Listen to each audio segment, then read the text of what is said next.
মাজুরি kitchen and কুকিংয়ে সবাইকে স্বাগত জানিয়ে আজকে আমি আমার রেসিপি শুরু করছি।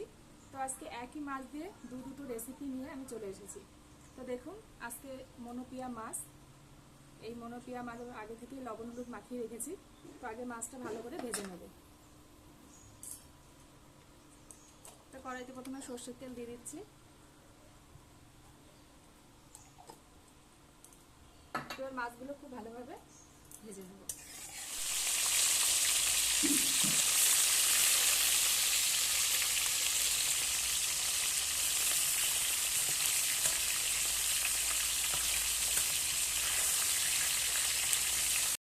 পোস্ত বেটে নিই।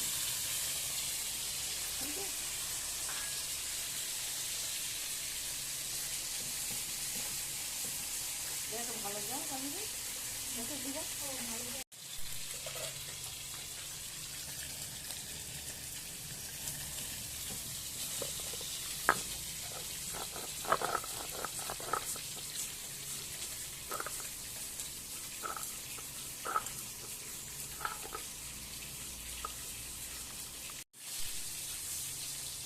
এবার দিদি বেটি নেব। পোস্ত বাটা হয়ে গেছে, দিদিটা বেটি নেব। ঠিক আছে, মাছগুলো সব ভেজে নিয়েছি। এই দেখুন, একটু কড়া করেই ভেজেছি মাছগুলো, যেহেতু মনোপিয়া মাছ একটু নরম হয়, তো সেই জন্য এটা একটু কড়া করে ভাজলে ভালো হয়। তো প্রথমে আমি আলু পেঁয়াজ দিয়ে একটা মাছের ঝোল করে নিচ্ছি, তারপরে পোস্ত দিয়ে আরেকটা হবে। ফোড়নে দিয়ে দিচ্ছি সাদা জিরে আর তেজপাতা। আজকে এপাশে ভাত বসিয়েছি, তো ওপাশেই রান্নাটা করছি আস্তে আস্তে। এটা যেহেতু পেঁয়াজ দিয়ে আর আলু দিয়ে করবো, ঝোলটা তো পেঁয়াজটা কিন্তু পরিমাণে একটু বেশি লাগবে।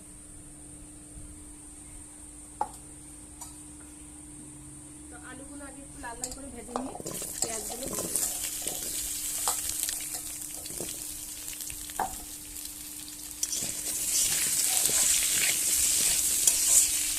একটু লাল লাল করে আলুটা ভাজা হলে পেঁয়াজটা দিয়ে দেবো। আলুতে দিয়ে দেবো একটু লবণ আর হলুদ, একটু লবণ আর একটু হলুদ।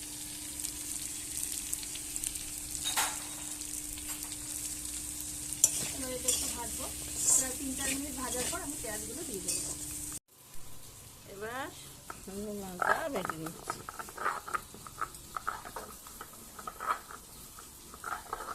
পেঁয়াজগুলো দিয়ে দিচ্ছি। পেঁয়াজ আর আলুর পরিমাণটা কিন্তু সমান হবে।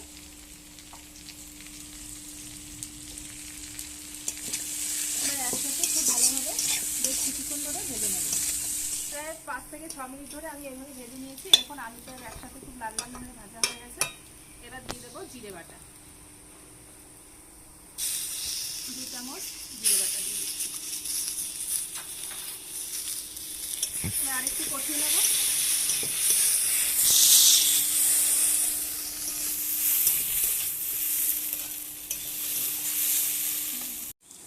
এবার দিয়ে দিচ্ছি শুকনো লঙ্কা বাটা, প্রায় ফুল 1 চামচ শুকনো লঙ্কা বাটা। এখানে কাঁচা লঙ্কা দেওয়া হবে,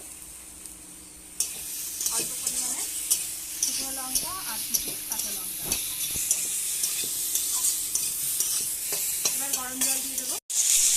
খুব সামান্য পরিমাণ গরম জল দিয়ে মশলাটার সাথে ভালোভাবে আলুটা কষিয়ে নিয়েছি। খুব সুন্দর কষা হয়ে গেছে। এবার গরম জল দিয়ে দেবো। এভাবে মনোপিয়া বা তেলাপিয়া রান্না করলে কিন্তু খুবই ভালো লাগে। পেঁয়াজের পরিমাণটা একটু বেশি হবে, তবে খেতে কিন্তু খুব সুস্বাদু হয়। গরম জল করে রেখেছি, আর গরম জল দিয়ে দেবো।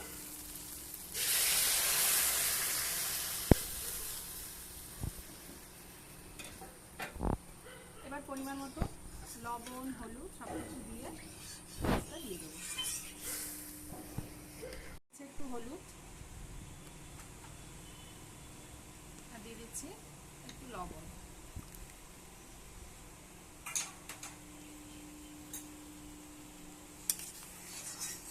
এবার একটু ঢেকে দেবো। একটু ফুটে এলে মাছগুলো দিয়ে দেবো। খুব ভালোভাবে ফুটে গেছে। এবার মাছগুলো দিয়ে দেবো। খুব সুন্দর তরকারিটা ফুটে গেছে। এবার দিয়ে দিচ্ছি কটা চেরা কাঁচা লঙ্কা। চেরা কাঁচা লঙ্কাটা দিলে ফ্লেভারটা ভালো আসে, নামানোর একটু আগে দিতে হয়, তাহলে ফ্লেভারটা খুব সুন্দর আসে। এবার দিয়ে দেবো একটু খেতে খুব জিরে দিয়ে দেবো। আগে তো মশলার সাথে কষিয়ে নিয়েছিলাম, আর একটু দিয়ে দিচ্ছি। এতে কিন্তু খেতে আরও বেশি স্বাদ আসে।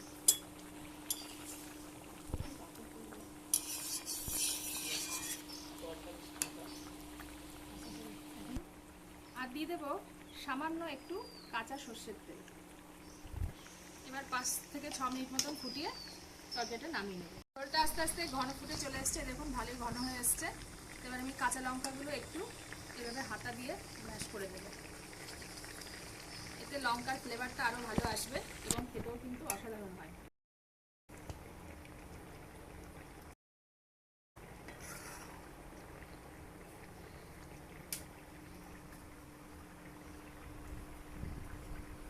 কালারটাও খুব ভালো চলে এসছে দেখুন। তো এইভাবে বাড়িতে আপনারা মনোপিয়া বা তেলাপিয়া এইভাবে রান্না করে দেখবেন, ট্রাই করবেন, খেতে কিন্তু খুবই ভালো লাগে। পেঁয়াজের পরিমাণটা একটু বেশি দিতে হবে, পেঁয়াজ বাটা না, এটা এগুলো কুচিয়ে দিয়ে রান্না করলে বেশি ভালো হবে। এবার আমি এটা নামিয়ে নেব। আলু পেঁয়াজ দিয়ে মনোপিয়া সম্পূর্ণ রেডি। সুন্দর লাগে, কালারটা বন্ধুরা খুব সুন্দর এসছে, আপনারা হয়তো বুঝতে পারছেন। এবার এটা নামিয়ে নিচ্ছি। কাঠের জালে রান্না করে খুবই মজা, খুব সুন্দর, জালটা ভালো হয়। তো গ্যাসে কিন্তু অতটা মজা আসে না, কিন্তু সবসময় কাঠে করা সম্ভব হয়ে থাকে না। এবার নামিয়ে নিচ্ছি। এই দেখুন মনোপিয়া দিয়ে আলু পেঁয়াজ দিয়ে যে তরকারিটা করেছি, সত্যি দেখতে খুব ভালো লাগছে। এবার আমরা গরম গরম পরিবেশন করব। তো আরেকটা রেসিপি যেহেতু বাকি, তো সেটা সেরে ফেলি। তো আপনারা ভিডিওটি দেখতে থাকুন।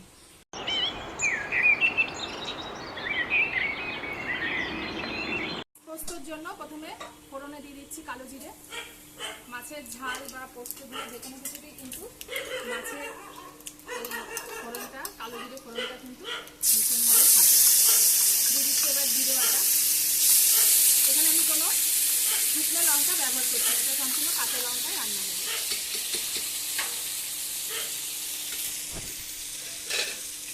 একটু নেড়ে নিচ্ছি।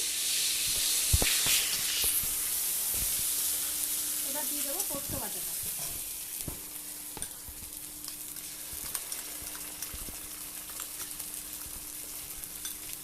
একটু ভালো করে কষিয়ে নেব। সামান্য একটু সর্ষে নামানোর একটু আগে দিয়ে দেবো। 2 থেকে 3 মিনিট আমি এর মধ্যে কষিয়ে গরম জল দিয়ে দেবো। একটু লবণ আর পরিমাণ মতো হলুদ। যেহেতু পোস্ত মাছ, একটু চিনি দিতে হবে, চিনিটা দিলে স্বাদ আসবে। সেটা অপশনাল, আপনারা দিতে পারেন নাও দিতে পারেন। এটা খুবই সামান্য।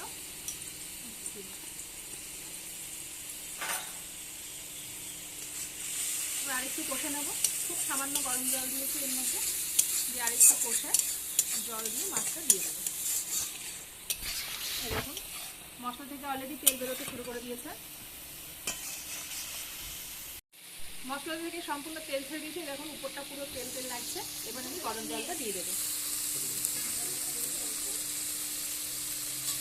সব রান্নায় গরম জল দিলে রান্নাটা কিন্তু একটু হলেও স্বাদ বাড়ে। কেউ হয়তো ঠান্ডা জলও করে থাকে। একটু ফুটে এলে মাছগুলো দিয়ে দেবো। এটা খুব ভালো ফুটে গেছে, এরকম। এবার মাছগুলো দিয়ে দেবো।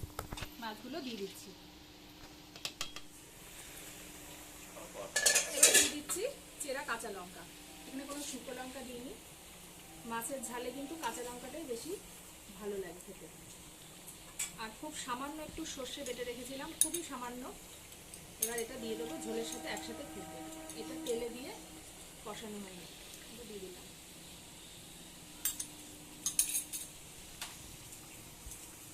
এবার আরেকটু ঢেকে দেবো। এখনো প্রায় 5 থেকে 6 মিনিট মতন এটা হতে থাকবে। এটা প্রায় হয়ে এসছে। এবার আমি 3 থেকে 4 ফোঁটা মতো সর্ষের তেল দিয়ে দেবো।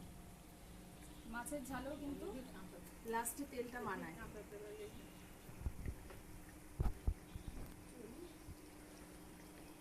খুব কম, মাছের ঝালে একটু লাস্টে তেল দিলে ভালো স্বাদ আসে। এবার আরেকটু ফুটিয়ে নেব। খুব অল্প আছে এটা হবে, একদম গায়ে গায়ে মেখে যাবে।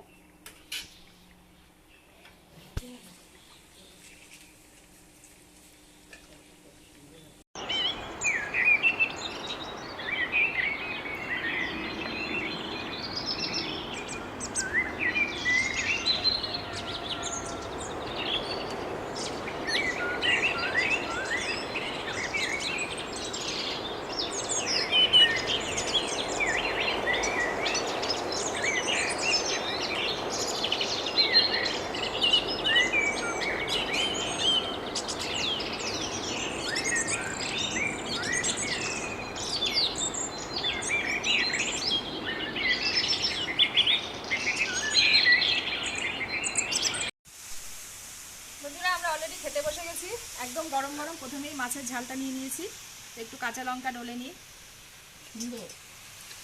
দেখি।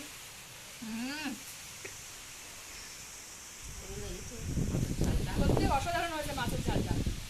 তো এইভাবে মাছের ঝালটা আপনারা বাড়িতে অবশ্যই ট্রাই করবেন। আর আছে সাথে তেলাপিয়া দিয়ে, আলু দিয়ে, পেঁয়াজ দিয়ে, এটাও সত্যি খুব ভালো। আর আমাদের চালতের আচার আছে সাথে। তো বন্ধুরা আমরা এভাবে খেতে থাকি, সত্যি খুব সুন্দর হয়েছে। সুন্দর রান্না হয়েছে। এরকম সুন্দর রান্না হয়েছে। মাছটাও খুব ভালো, মনোপিয়া মাছ সবসময় ভালো হয় না, তো আজকে লাকিলি মাছটা আমরা ভালো পেয়ে গেছি। তো মাছটা সত্যি খুব ভালো লাগছে খেতে। তো ভিডিওটা যদি ভালো লেগে থাকে অবশ্যই আপনারা কমেন্টে জানাবেন, আর বাড়িতে অবশ্যই অবশ্যই ট্রাই করবেন। তো আজ এই পর্যন্তই, আবার সামনে নতুন কোনো ভিডিও নিয়ে আসছি। টাটা।